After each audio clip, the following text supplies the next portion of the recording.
Okay, तो आज हम देखेंगे स्फेरिकल मिरर। जो हमने पहले देखा था, उसको देखा था वो जो था अपना, वो था प्लेन मिरर। आज का जो टॉपिक रहेगा वो रहेगा स्फेरिकल मिरर।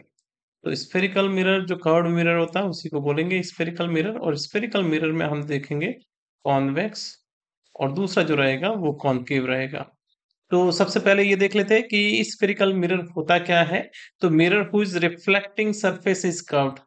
ओके, ऐसा मिरर जिसकी रिफ्लेक्टिंग सरफेस जो है वो कर्व्ड हो।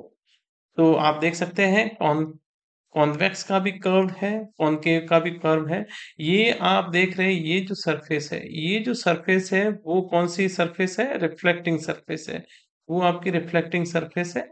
ये जो है, ये जो आपको दिख रही है, ये रिफ्लेक्टिंग सरफेस है। और इसमें जो रिफ्लेक्टिंग सरफेस है, ये अंदर धसी हुई है, ये बाहर निकली हुई है। इसको अपन एक और टर्म यूज कर सकते हैं कॉन्वेक्स के हिसाब से, कि जब भी कोई भी रे आएगी तो यहाँ से डाइवर्ट हो जाएगी, बाहर की तरफ निकलेगी। इसलिए इसको डाइवर्जिंग मिरर भी बोलते हैं, रिफ्लेक्ट मिरर को। और यहाँ पे आप देख सकते हैं, यहाँ पे जो सरफेस है, रिफ्लेक्टिंग सरफेस जो है, वो कैसी है? अंदर धसी हुई है, इनवर्ड है। इनवर्ड होने के कारण इसको अपन बोलेंगे रिफ्लेक्टिंग सरफेस, और इस मिरर को बोलेंगे कॉनकेव मिरर। और इसको भी कन्वर्जिंग मिरर बोल सकते हैं, क्योंकि यहाँ से जो पैरेलल, जो इंफिनिटी से जो रे आएगी, वो क्या हो जाएगी? यहाँ पे एफ के थ्रू जाएगी, सारी कन्वर्ज हो जाएगी, एक जगह जमा हो जाएगी। इसलिए इसको कन्वर्जिंग मिरर भी बोलते हैं। ये बहुत इंपॉर्टेंट टर्म है, डाइवर्जिंग एंड कन्वर्जिंग मिरर। इन दोनों टर्म का अपन यूज करेंगे जब न्यूमेरिकल अपन सॉल्व करेंगे, तो उसमें अपन इसका यूज करते हैं। तो यहाँ पे देख लीजिए, जो मेजर डिफरेंस है कि reflecting surface is curved outwards. ये बाहर की तरफ कर्व्ड है जो रिफ्लेक्टिंग सरफेस है। और यहाँ पे जो कॉनकेव है वो इनवर्ड जो है, वो कर्व्ड है रिफ्लेक्टिंग सरफेस। तो ये मेजर डिफरेंस है, जिसके कारण पूरा रिजल्ट जो है, इमेज जो फॉर्म होती है, वो टोटली डिफरेंट होगी। तो चलिए देखते हैं वन बाय वन दोनों मिरर को। तो पहले, उससे पहले हम देख लेते हैं कि मिरर जो रहता है उसको कैसे अपन डिफरेंट डिफरेंट टर्म के थ्रू अपन इंडिकेट कर सकते हैं। तो सबसे पहले देखते हैं, यहाँ पे ये जो है, ये आपका एक कॉनकेव मिरर पहले अपन ले रहे हैं। कौन सा मिरर ले रहे हैं? Concave mirror. तो फर्स्ट अपन स्टार्ट करते हैं कॉनकेव के थ्रू। तो कॉनकेव के बारे में ही अपन सब पढ़ेंगे, क्योंकि वन बाय वन लेना ज्यादा इजी है, दोनों साथ में करेंगे तो ज्यादा कंफ्यूजन होगा। तो यहाँ पे कॉनकेव को आप देखोगे तो ये रिफ्लेक्टिंग सरफेस है। ये कौन सी है? Reflecting surface. तो 1 मिनट। ओके, तो ये जो है, ये जो है वो रिफ्लेक्टिंग सरफेस है। 1 मिनट। हाँ, ये जो है, ये इसकी रिफ्लेक्टिंग सरफेस है। तो ये आपका कॉनकेव मिरर हो गया। यहाँ से जब अपन इसको पूरा एक स्फेरिकल के फॉर्म में उसको ड्रॉ करते हैं, इसका जो सेंटर होता है, ये सेंटर से इसका स्पेस जो होता है, उसको बोलेंगे रेडियस, जिसको अपन डिनोट करते हैं आर से। ओके, और रेडियस का जस्ट हाफ पार्ट, यानी अपन कह सकते हैं फोकस। फोकस से पोल, इस ये जो सरफेस, जो इसकी सरकमफेरेंस पे जो पॉइंट आएगा, उसको अपन कहेंगे पी। जहां से ये आपका एक एक्सिस है, प्रिंसिपल एक्सिस, जो आपका सेंटर से मूव करता है, किसी भी डायरेक्शन में हो सकता है। ऐसे भी हो सकता है, ऐसे भी हो सकता है, किसी भी डायरेक्शन में आप उसको देख सकते हैं। तो ये अपन ने एक इसका लिया प्रिंसिपल एक्सिस। प्रिंसिपल एक्सिस लिया, इसके बीच में जो है, इसको अपन बोलेंगे जहां से रेडियस को अपन नापते हैं, ये आपका पोल हो गया। यहाँ से सेंटर का जो डिस्टेंस है उसको रेडियस बोलेंगे।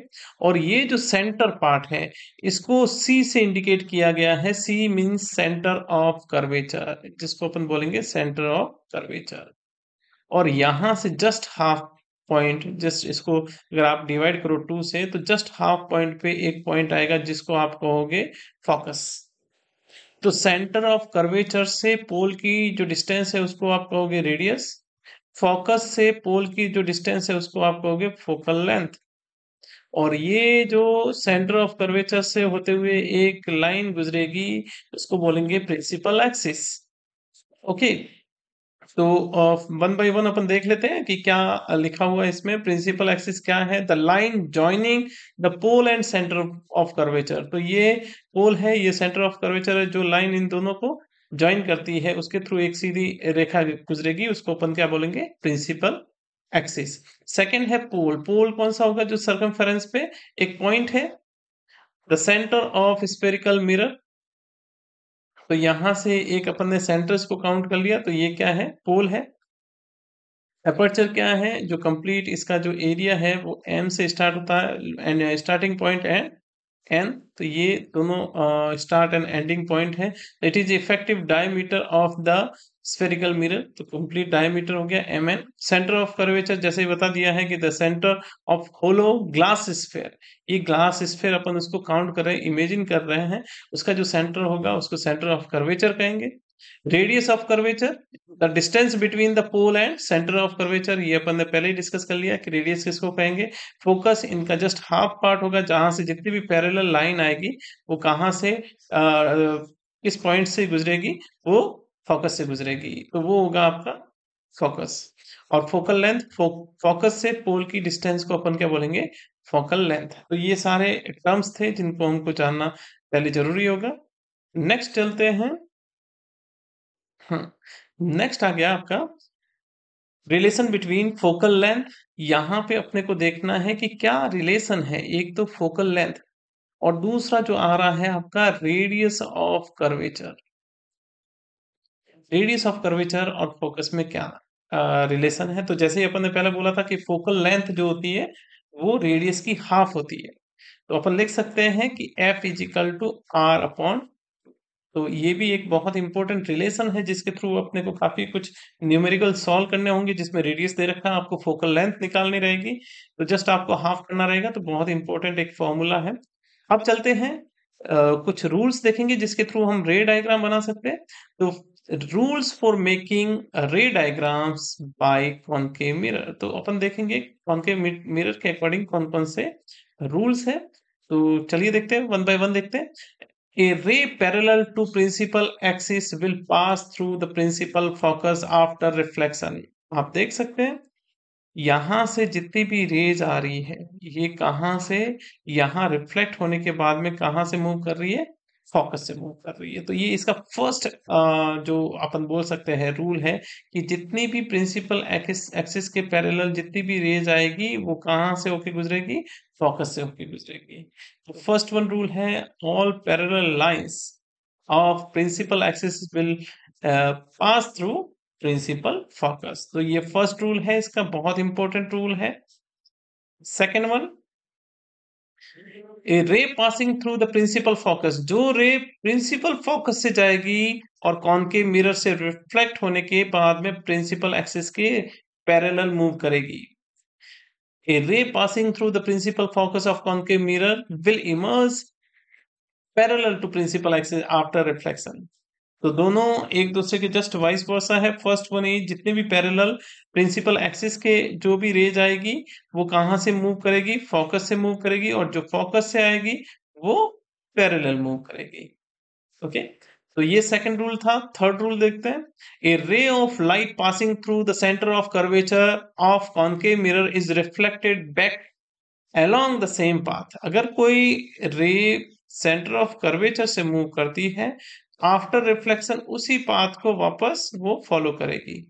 तो इसका ये डायरेक्शन और ये डायरेक्शन सेम रहेगा। ओके, तो डायरेक्शन मीन जस्ट ऑपोजिट रहेगा। ये जिस डायरेक्शन में आई है उसी डायरेक्शन में वापस मूव कर जाएगी। तो यहाँ आप देख सकते हैं ये वाला इंडिकेट जो रे आएगी और ये वापस रिफ्लेक्ट करके वापस उसी पाथ में मूव कर जाएगी। एक और है, जब अपन देखेंगे कि अगर प्रिंसिपल जो एक्सिस है उसको अगर अपन नॉर्मल माने तो जिस एंगल से रे पोल पे स्ट्राइक करेगी उसी एंगल से वापस मूव कर जाएगी। तो angle i and angle r a are same. So अपन इसको देख सकते हैं कि इसमें जिस एंगल से वो रे आई है तो एंगल जो आई है वो किसके इक्वल हो जाएगा? एंगल आर के।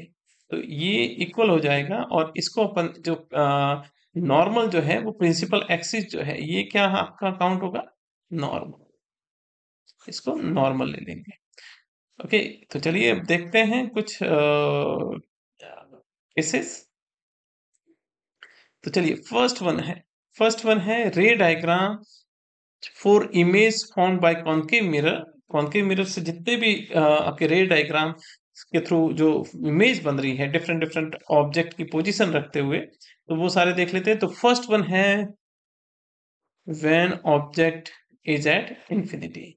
जब ऑब्जेक्ट इंफिनिटी पे है तो किस कंडीशन में जो इमेज जो है वो फॉर्म होगी।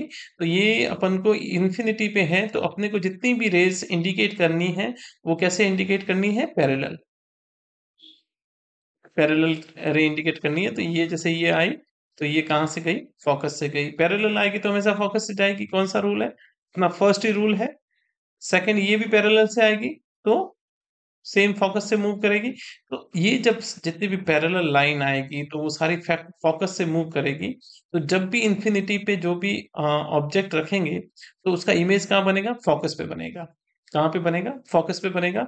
और यहाँ पे अगर यहाँ पे कंप्लीट जो बन रहा है, इमेज बन रहा है, वो किस फॉर्म में बन रहा है, रियल के फॉर्म में बन रहा है। अगर रियल है तो उसके साथ में कौन सा होगा, अगर रियल है तो हमेशा किस टाइप का अपना इमेज बनेगा, इन्वर्टेड बनेगा।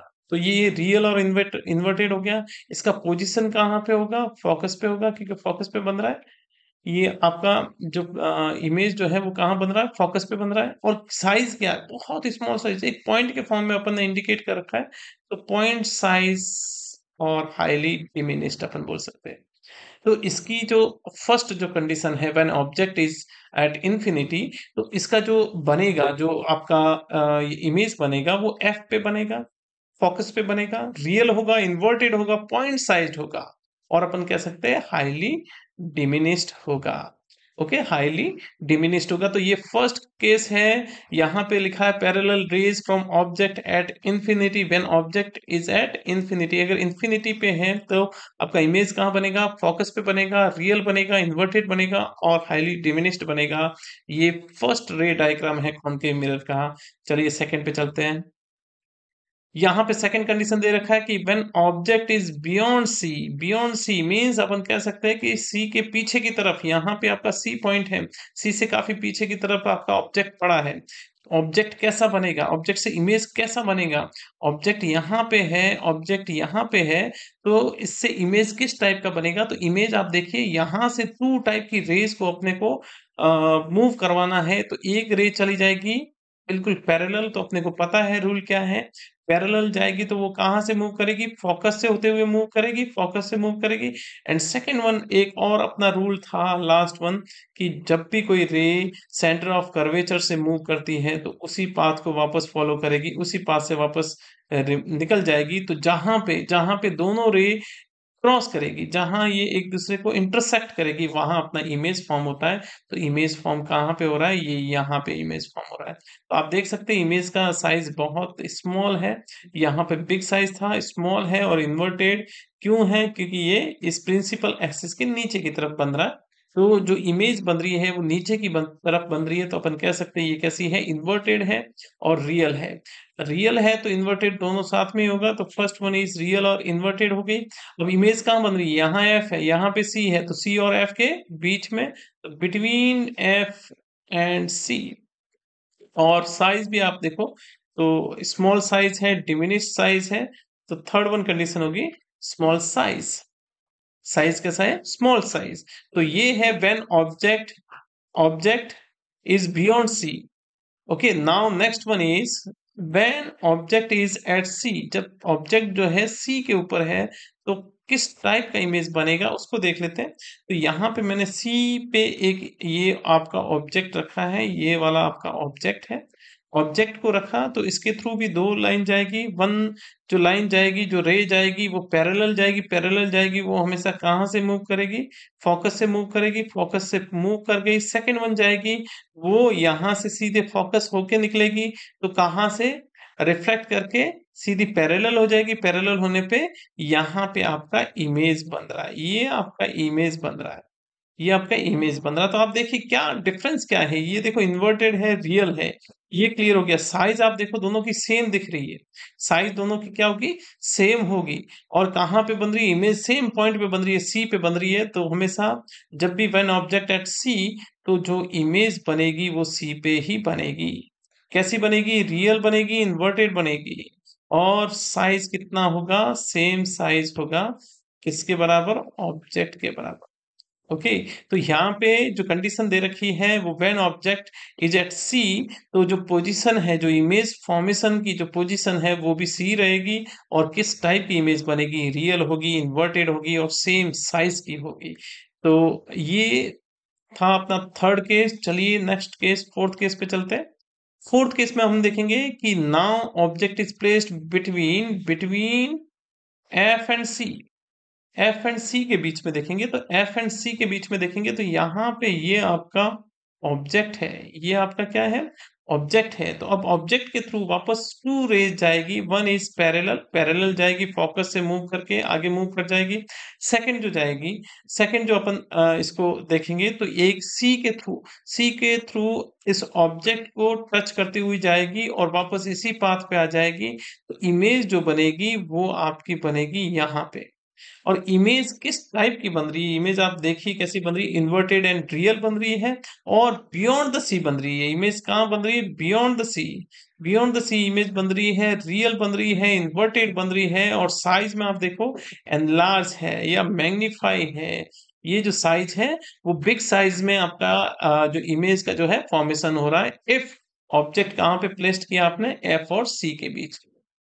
तो ये था आपका फोर्थ केस। चलिए नेक्स्ट केस पे चलते हैं। When object is placed at F, अगर आपने ऑब्जेक्ट को एफ पे रख लिया तो किस टाइप की इमेज बनेगी, तो वो भी आप देख लीजिए। इमेज बनेगी अगर एफ पे रख लिया तो एफ के थ्रू जो जाएगी, एफ सॉरी ये जो सी से होती हुई इस ऑब्जेक्ट को टच करते हुए जो रेज जाएगी वो as it is same path पे वापस फॉलो करेगी। और दूसरी जो पैरेलल जाएगी वो रिफ्लेक्ट होके एफ से जाएगी। तो आप देखिए इन दोनों के बीच का डिस्टेंस जो है वो सेम है, ये डिस्टेंस जो है वो सेम है। तो दोनों पैरेलल जाएगी, तो इसका मीनिंग क्या हुआ, जब पैरेलल जाएगी तो इमेज कहाँ बनेगी, एट इंफिनिटी पे बनेगी।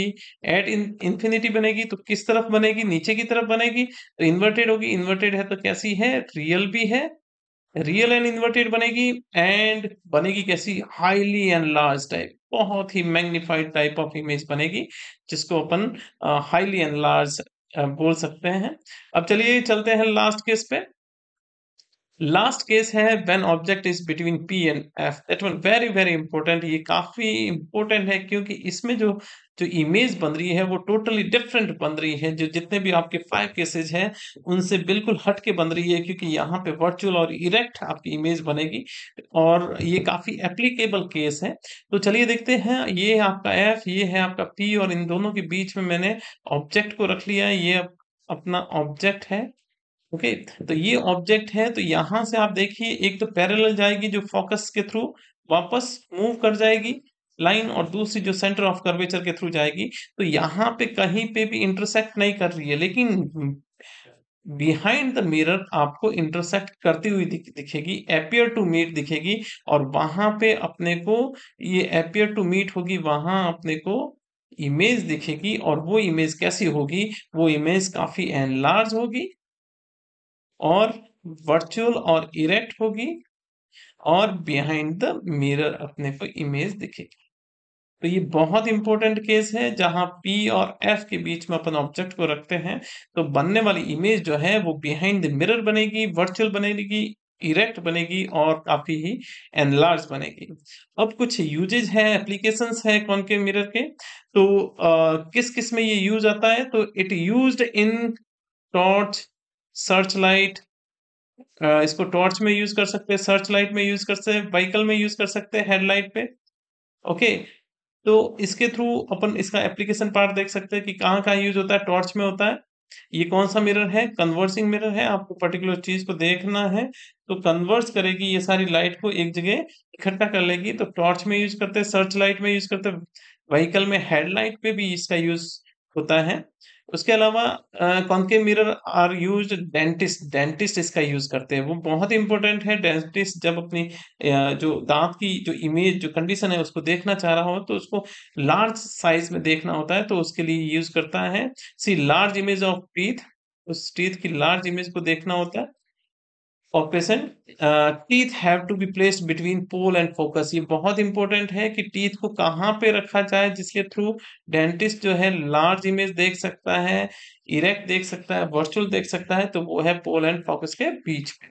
Concave mirror used in saving mirror, saving mirror में भी इसका यूज होता है to see larger image of the face. Large concave mirror used in concentrate sunlight. Sunlight concentrate किया जाता है, produce heat energy. Heat तो काफी ऐसे सोलर पैनल होते हैं जिसके थ्रू अपन हीट एनर्जी और एनर्जी को कंज्यूम करते हैं, कंजर्व करते हैं। तो ये था आज का अपना कॉन्केव मिरर। कैसा लगा ये वीडियो? अच्छा लगा हो लाइक करें, सब्सक्राइब करें एंड कमेंट करें। Thank you, have a nice day, bye bye.